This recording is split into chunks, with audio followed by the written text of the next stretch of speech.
First of all, you should know who Theos is. Do you know who Theos is? It's a think tank, and it's a think tank looking at the whole business of how religion, how faith and faith traditions interact with everyday life. And Nick is a research fellow there. Excellent. So, without more ado, you're going to speak to us about that, yeah? I am, thank you very much. Lovely to be here.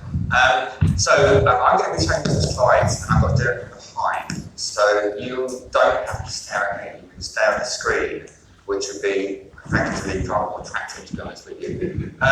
Just to introduce Theos, we're a Christian think tank. We've been going for about 15 years or so. We were launched with the support of the Archbishop of Canterbury and the Cardinal Archbishop of Westminster, but I'm always at pains to emphasise to people that it was with the warm spiritual support of both of them rather than the hard financial support of either of them. We remain independent of any Christian denomination, and we exist effectively to tell a better story about Christianity specifically, religion, faith more generally in contemporary public life. Better in the sense of more accurate, research lies at the heart of what we do, but also better, hopefully, in the sense it's a bit more attractive, a bit more engaging, a bit more winsome, a bit more appealing. I was going to talk to you this morning about science and religion because it's a topic I've been working on for a long time, for the last 3 or 4 years actually at Theos, and there's a little bit of science in the middle of this, but it occurred to me that it's quite a heavy subject for Saturday morning, and talking about religion in public is possibly slightly lighter, and certainly allows me to tell a few more stories. So I'm going to go back here and go through the slides. As I said, we were launched in 2006, and we have an annual lecture. In fact, our 2022 annual lecture is coming up just in a few weeks' time. And our first one was delivered by this gentleman, Mark Thompson, who at the time, this was 2008, was Director General of the BBC. And he gave a very good lecture, and then there's a Q&A session afterwards. And in the start of the Q&A, somebody put their hand up and said, Mr. Thompson, Ben Elton, the comedian, recently gave an interview in which he said the BBC treats Christians and Muslims in different ways when it comes to telling jokes. They will tell jokes about Christians and about Muslims. Is that true? Now, he could have done the easy thing and said, no, that's definitely not true. Definitely not true. No one in the audience would have believed him, but it would have been the easy politician's way out of it. But to his credit, he gave a thoughtful answer. He said, well, they do, and that's because Islam is often coterminous with ethnic minority position, which is often similar to migrant position or socioeconomics, and therefore you don't treat the same groups, similar religious groups in exactly the same way. It was a very thoughtful answer. It was picked up by a Telegraph journalist and a Mail journalist both of whom were at the event last night, and much to our chagrin, that was the line that they then used when reporting the Theos annual lecture in the Telegraph and the Mail the next day. He said an awful lot of very interesting things about the role of religion in the BBC, but that was the one they picked up. Then, the next day after that, the Daily Star picked it up, and their headline was that BBC put Muslims before you, just so you can see, and you really want to focus on it, that was the little picture they had. Now, that was pure hate mongering. This was in 2008, this is the febrile atmosphere when it comes to Islam in the UK. And it was also, as I said, our first annual lecture. And the Guardian picked up this whole rigmarole and put in their Media Monkey diary. Who'd have thought it? Theology on the front page of today's Daily Star. Admittedly, it does have a TV angle, as it's a story claiming that the BBC Director General Mark Thompson made a speech saying the corporation does not treat all religions the same. But Media Monkey bets that when the learned public theology think tank Theos invited Thompson to speak, it hadn't planned on landing the star splash. Damn right we hadn't. When you are a new organisation, That kind of thing is terrifying. I've got to be honest with you, absolutely terrifying. Just to cut down the slides here, I took a couple out, but the day after we launched, so this was a couple of years before this, we launched at a big public event, and the day after we launched there was an article in The Guardian which was entitled "Why Theos Will Fail." And when you're a 2-day-old organisation and a national paper comes up, then your heart sinks. And actually the article wasn't as negative and antagonistic as the title laid out. But it introduced us to this world of talking about religion in public is dangerous. It's not straightforward. People will hear you say things that you're not saying, or interpret the words in a way that you're not intending them to be interpreted. Another example, a few years later we did a report called "Is There a Religious Right Emerging in Britain?" And we did this because there were a lot of newspaper reports and Guardian and programmes on Channel 4 about what had happened in America 30, 40 years ago was coming over here. You were going to see a religious rights, fundamentalist style moving into Britain, be afraid, be very afraid. And as I said, research is at the core of what we do. So we looked into this in quite a lot of detail, both quantitatively and qualitatively. And effectively the answer is no to that presenting question. That's not to say the political landscape isn't changing, it is, and the theo-political landscape is changing as well. But it's called a religious right for a reason. It's a combination of the religious and the right. And that's what happened with the Republican Party in the 1980s. That's not happening in the UK because for various reasons, the Christian presence in the UK has always been and still is spread across the parties. Interestingly, when that report was covered in The Guardian, the answer became yes, despite what we were arguing. And even when it was covered in The New Statesman, where the title was more accurate, we're a long way from US-style religious rights. The subtitle there was "Christianity and politics are separate, thank God." But we never argue that they're separate. We don't think they should be separate. The two should be thoroughly interleaved. But the idea there was effectively you either have a US-style religious right where they're married together, or you have a kind of French-style laïcité where religion is completely kicked out of the public square. A third example, you will be acutely aware, as we all are, of a growing mental health crisis in the UK. And I think this is an area in which the church should speak powerfully. It has got a lot of things to say and do. But it's an immensely complicated area. So we conducted this piece of research looking at Christianity and mental health theology activities and potential. It's basically a scoping study trying to understand how various different Christian groups that are engaged in mental health provision and activities understand and deliver their services. We conducted about 13 projects-based interviews on that. Now, a couple of these interviews came to us and said, one of our concerns is a growing number of exorcisms, particularly among kind of charismatic migrant churches. Because, and there is a real danger of this, effectively people with recognised mental health problems effectively being treated as if they got a demon. And because we're true to our research, we included that, about a page of that in the report. It's a relatively small issue, but it's one that needs recognising compared to everything else. Alongside everything else that's in there. Inevitably then, that's the angle that gets picked up. Astonishing rise in demand for exorcisms, putting mental health at risk, report finds. Spiritual abuse, The Guardian ran with. Christian think tank warns of sharp rise in UK exorcism. Now technically it wasn't wrong. There was a page in there which was about a sharp rise in exorcisms, but it was the tail wagging the dog, to put it mildly. And just in case you're worried that this is, this entire session is going to be just a litany of me whining about how badly our coverage has been, it's not just us. I don't know if you remember the Boxing Day tsunami back in 2004. Rowan Williams made an intelligent comment about how horrific natural disasters of this nature do challenge your faith, and the Sunday Telegraph ran with the title "Archbishop Canterbury admits this makes me doubt the existence of God." There's that slide. I forgot to put that in there. Scroll through those. So listen, after all that, you might have thought that the answer to my kind of presenting questions actually don't bother.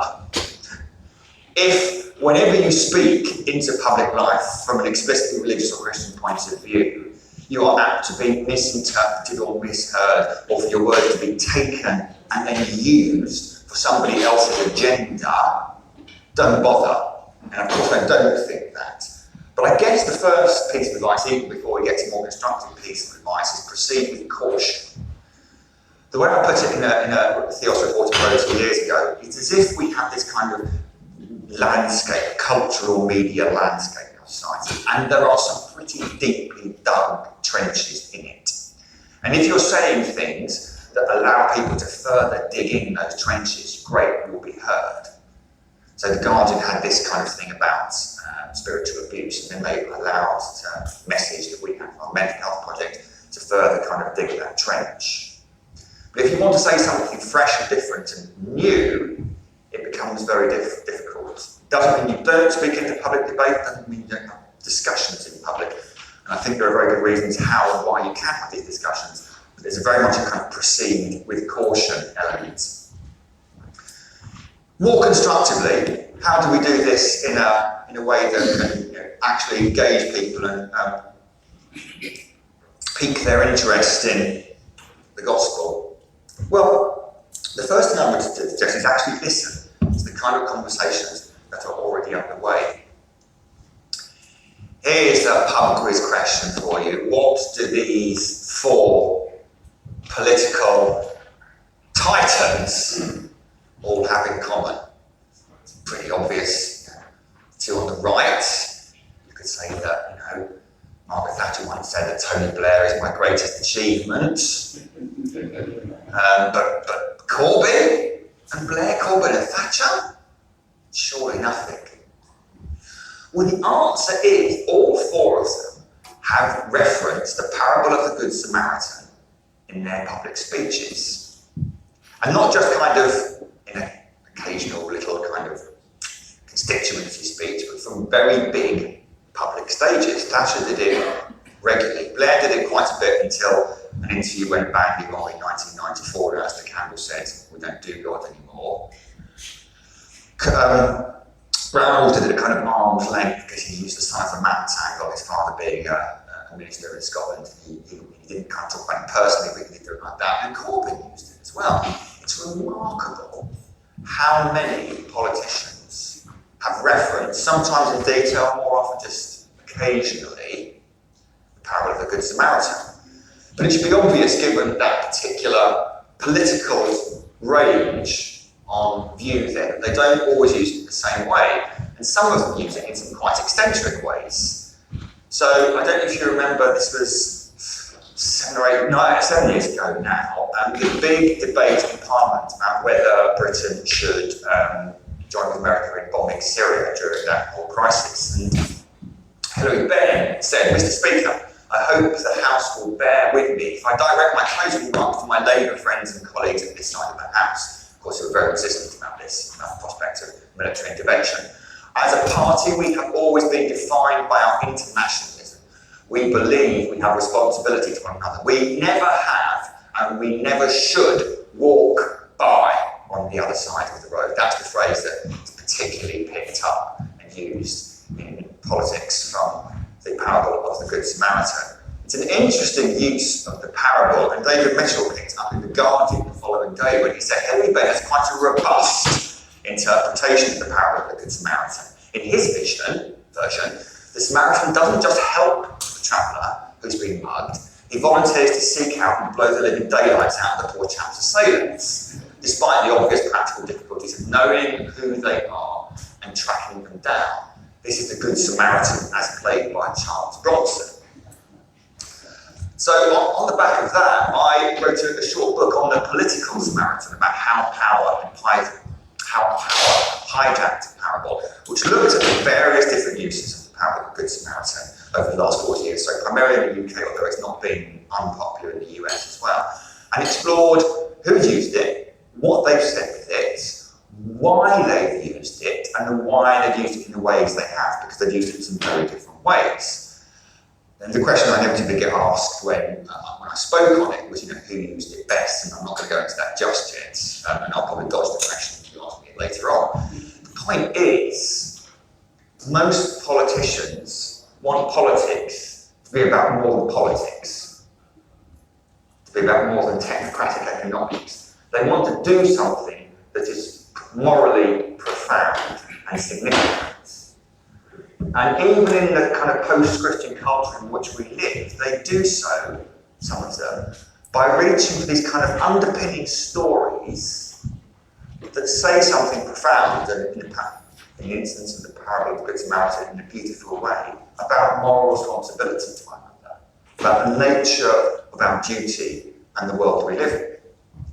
And interestingly, the Bible is still, kind of way up there when it comes to texts of moral authority that are being referenced in Parliament. I'm not using it to suggest, we really are a Christian nation after all, because I don't believe that at all. What I'm doing is actually listen to conversations. You find that actually people are already talking about the kind of things that you might want to have a faith-based conversation with them. And one particular area in which they have that is funerals. I will come back to funerals at the end because I think in a strange way they're very interesting. So my first piece of constructive advice is simply to listen. If you want to talk about religion in public, listen. The second is to ask questions. I have been doing a lot of work on science and religion for 3 years or so now. And science and religion is popularly understood as being some kind of war, some kind of conflict. And one of the arguments we put forward, it really isn't a conflict at all. There are moments of conflict, there are moments of tension in there, like there are in any good debate, but it's not a conflictual, still less a warlike relationship. The metaphor that people prefer to use rather than conflict is conversation. But conversations come in some very different kinds, and often the science and religion conversation has been science poses a question and religion is on the defensive trying to answer it. And you only have to look at the books on science and religion about evolution of religion or cosmology of religion or the Big Bang of religion. You get the idea this isn't an equal conversation. Conversations are not just about people posing their answers, but they're also about listening. And it is telling that the parable of the Good Samaritan begins with Jesus asking the question, what is written in the law? He said to the lawyer who's trying to catch him out, how do you read it? And Conrad Gary, a number of years ago, wrote an entire book on the subject of Jesus asking questions. For someone who was known for telling stories and giving a message, he asked an awful lot of questions. And I think that is a second approach, because all too often, I remember hearing a sort of anti-religious satirist. He said something like, I might get the quote slightly wrong, but he said something like, isn't it remarkable that people who want to share their beliefs with you are never so keen on you sharing your beliefs with them? And it's a very fair point. Christians can be good on this kind of something to share my belief with you, but when it comes to, okay, that's interesting. Now this is how I see things. We can sometimes be a little bit more deaf to that. So part of listening is opening up and asking people questions about where they are. Because I think at the end you'll find some pretty powerful resonances there. So that's one of the reasons why in our science and religion project that I mentioned, one of the things we've done is not simply kind of make the argument that science and religion are perfectly compatible, because I'm open to recognising there are certainly tensions there that are worth exploring, but to get the whole conversation to move away from the shallow end, where people are basically shouting at one another, and to engage with questions that are difficult and challenging, but people are genuinely interested in. And this report unpick some of them in a slightly more academic way, but in order to speak to students in particular, we employ a brilliant animator called Emily, and she's been working for the last 6 months or so on a 2.5-minute animation called Worlds Apart, which is effectively this principle of asking provocative questions to get conversations going through medium of her animation. And I'm hoping I can play it for you now and that you'll be able to hear it.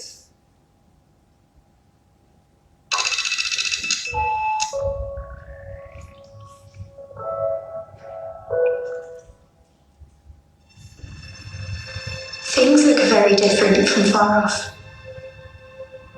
Perceptions change when you see the details.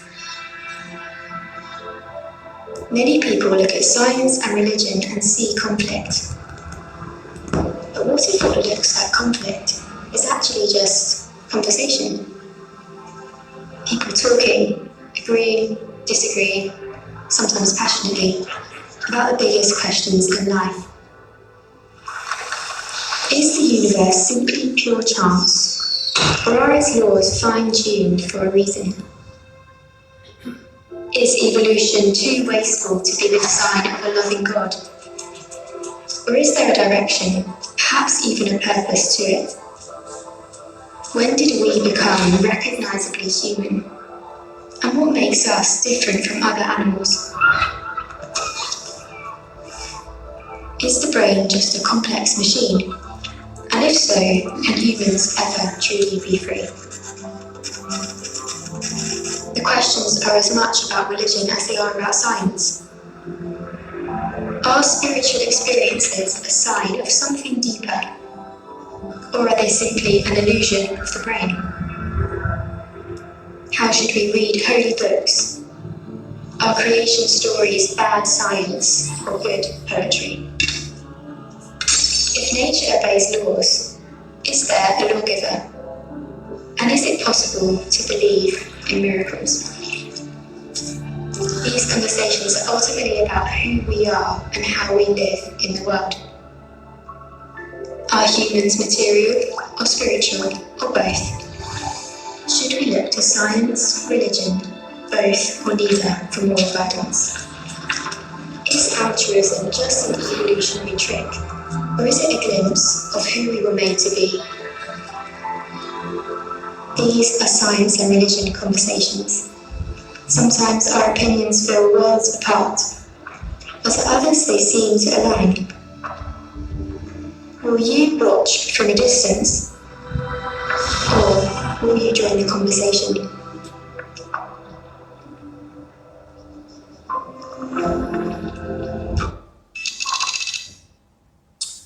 So that's an example of one of the resources that we produced.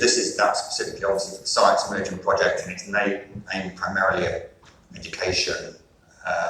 We premiered it at RE, this education conference last weekend, and the TC absolutely loved it. This week we can really use this, and really every single one of those questions that kind of form public conversation. And they are religious conversations. They allow you to have religious conversations. They allow you to talk about religion in public. But they're open. Some of them are difficult.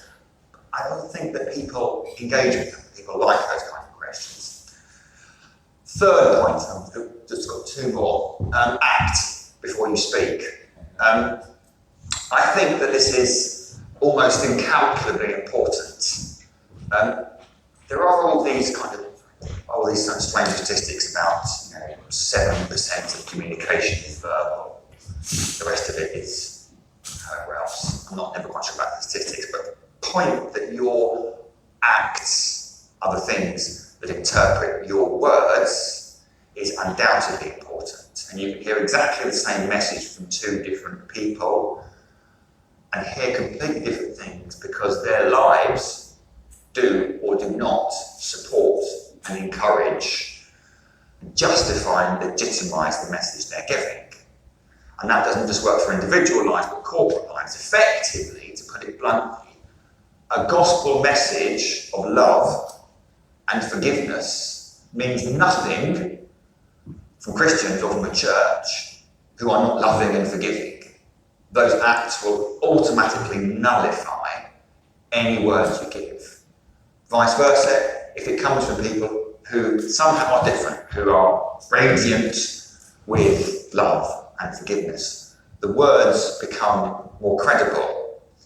And I want to give a little example of this by way of our 10-year anniversary report, published in 2016, which is called Doing Good, A Future for Christianity in the 21st Century. It began with a little story from Christians Against Poverty. And this was a gift. It was just as I was finishing reading the report, which argues for a specific thing that I won't bore you with now, but It begins, just a few paragraphs, on the 3rd of May 2016, the BBC Radio 4 programme, You and Yours, looked at the issue of debt and mental health problems. Both of these, separately and together, are an increasing problem in the UK, and the problem took calls from listeners who had experienced them and connected them with counsellors and money experts who gave them advice. Towards the end of the programme, they took a call from a 68-year-old woman whose situation was, in her own words, horrendous.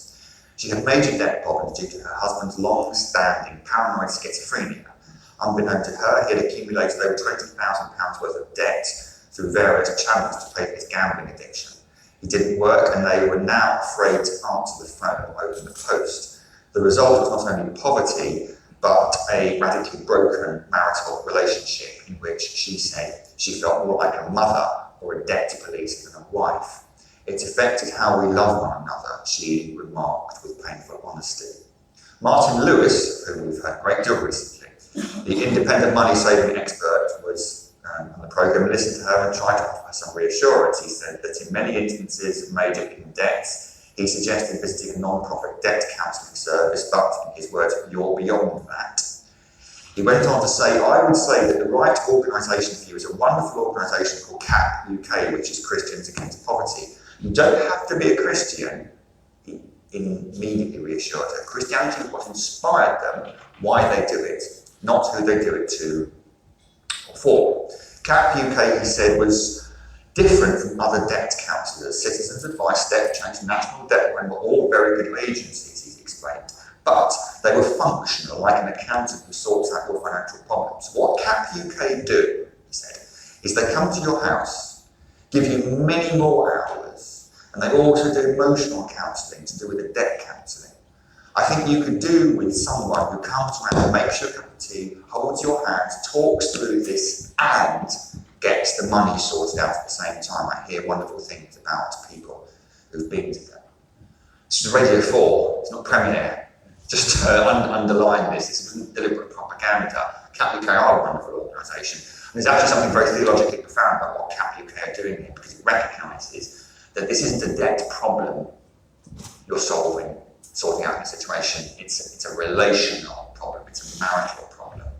But the point is, a message of debt forgiveness, which in many ways that's what the gospel is, becomes a lot more credible when it's read and heard in the context of life and corporate action, which is about debt forgiveness. So I think we have to be utterly conscious of our actions before we even open our mouth.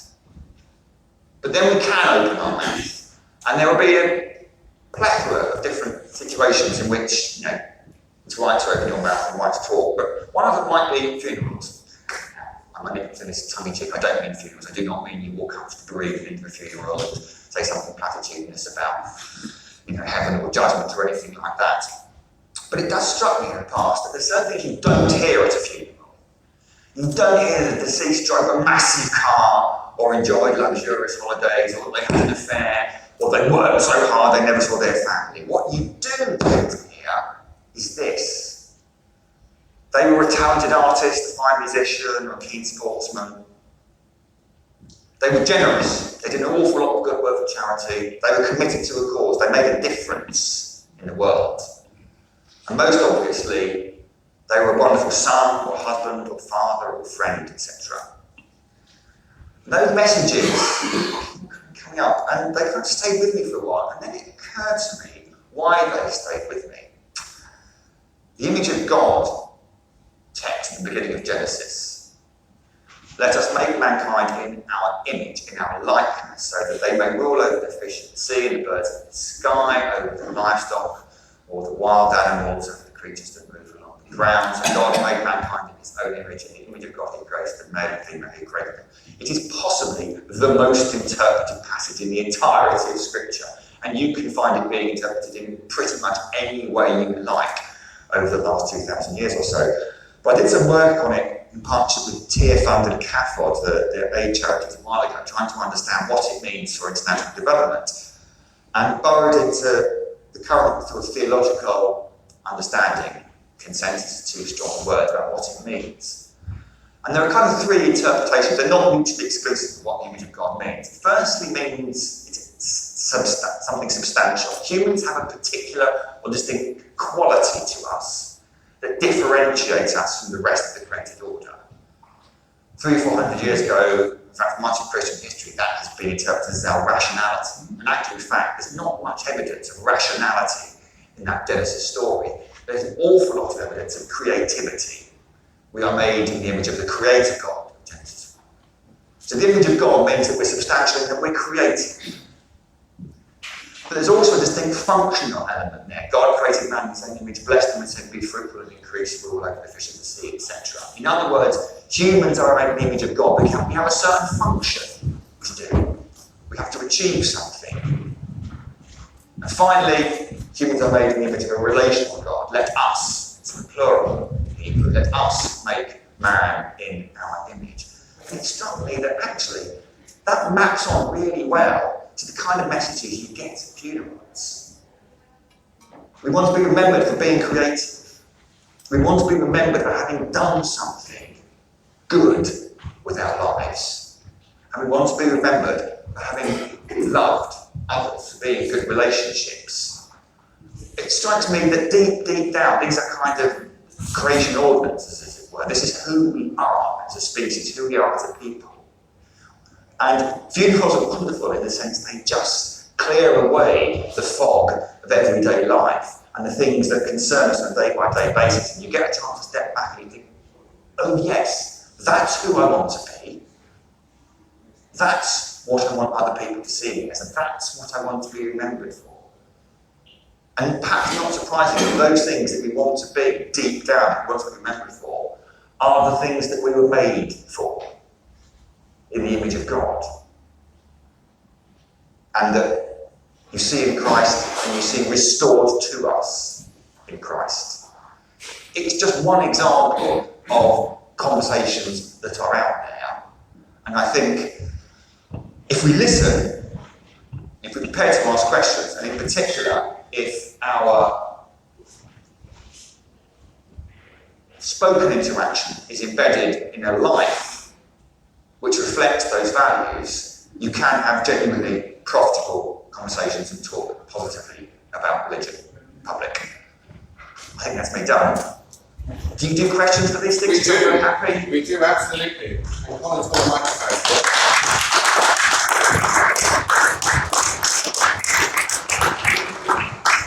Thank you very much, Nick. Some questions. We have 5 minutes for questions. Please.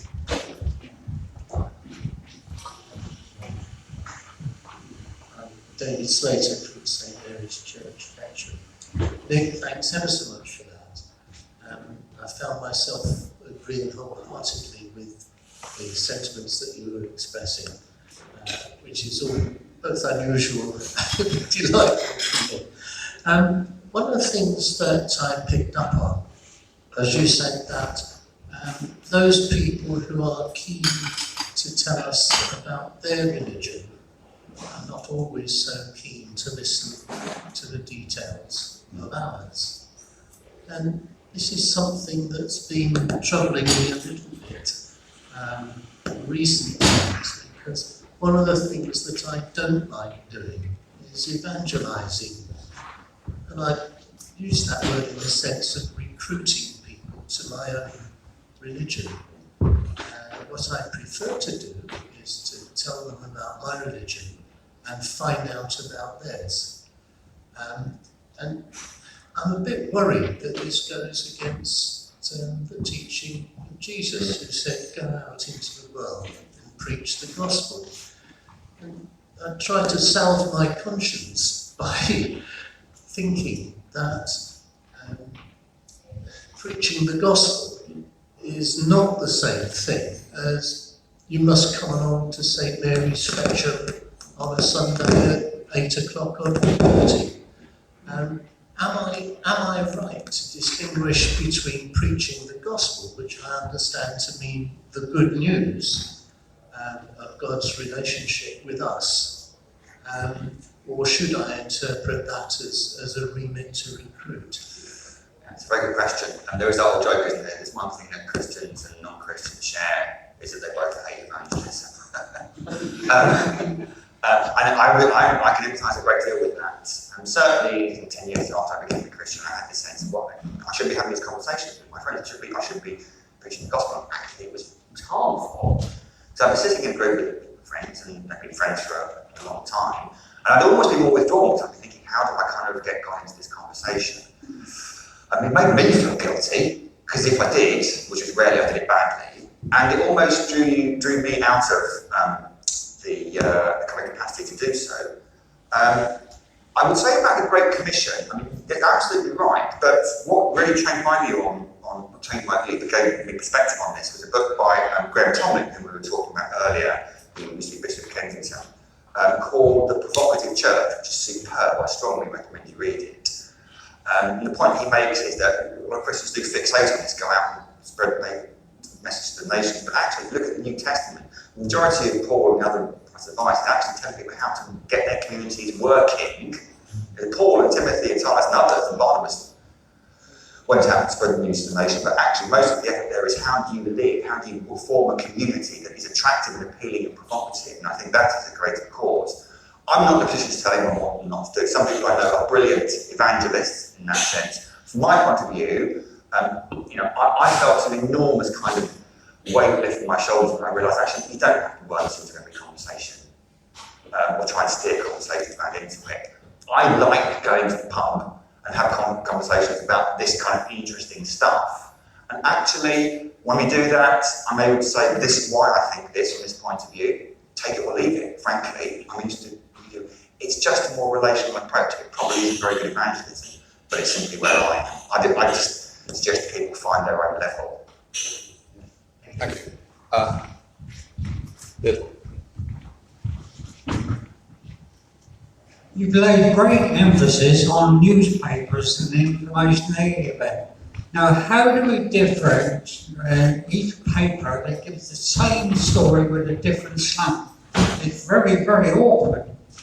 I take 2 papers a day, and they're both different. So, who do we believe and how do we believe? Thank you. Difficult questions, don't you? Well, listen, first I'm saying I'm taking 2 papers a day. I think it's fantastic. I have the analogy here is that we can see distance. We can understand distance because we have binocular vision. In other words, it's very, very difficult to see how far different objects are if you've got monocular vision. It's binocular vision that allows you to do so. And I think actually that's what we're doing by taking your news from 2 different sources. And in a sense, the way that binocular vision, I am told, works is that it is, as it were, the brain calculates where the object is, in other words, the truth of the situation, because it's seeing it from 2 different, slightly different perspectives. That's the only thing I think you can do with the press.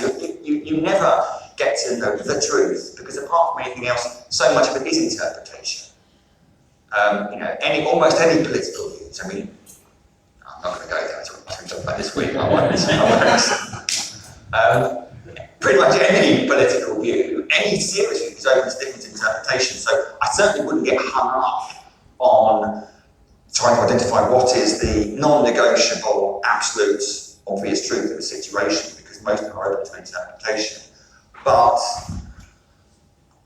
picking up the different perspectives that are on an issue, such as by taking your news sources from more than one source, is the best way of doing it. So I'd say you're basically on the right track.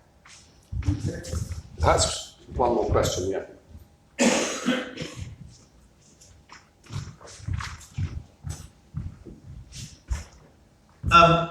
Can't remember where you said this before. What does Theos actually stand for? Oh, well, rather humbly, it's Greek for God. So we called ourselves God. Actually, I wasn't part of the organisation, so I can't quite take the blame for that. It's partly because there was a think tank set up in the 1990s called Demos, which means people. And when Theos was being set up, I was like, welcome to Greek is very popular with think tank type people, something Latin or Greek, or Res Publica or Theos, it just makes you sound really intellectual. So we went for Theos. But it isn't the humblest of titles, I can promise you that. John, could I ask you to speak on our behalf here?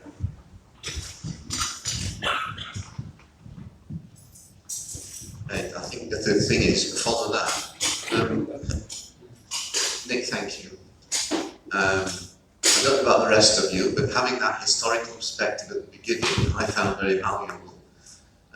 My knowledge of Theos was not great before we came in here this morning. I feel to know a little more now about you and why it's there.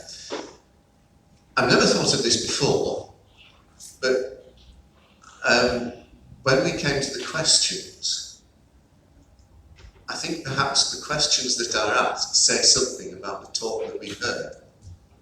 And those first two questions in particular, I'm not wanting to be nasty to yours, David, but the first two questions in particular would be very thoughtful, provoking questions for most of us. So well done for being able to answer them, and I think in an effective way. It's a bit difficult actually.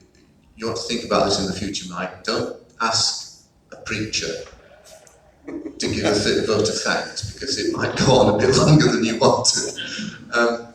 But some of you will know the organisation called the BSOM, which does a lot of work in this area among homeless people, collects furniture and anything else you need to make a home, and then gives it out to people. And it's just another example of the wonderful work that CAP is doing. And as we go around in BSOM, we find people who not only are short of furniture, but more at the moment in the need of money. And I think what the BSOM does on behalf of the churches says a lot of what the churches is wanting people out there to know. And your part of the talk, which was saying you have to live the life that you're talking about and preaching about during times. So I think you've given us something to think about in such a way that with any luck, most of us are going to feel a little happier about joining in with talking to people about our religion because of what you've given us this morning. So I'm going to stop there, Yeah. Mike. Thank you very much. Thank you very much. Thank you.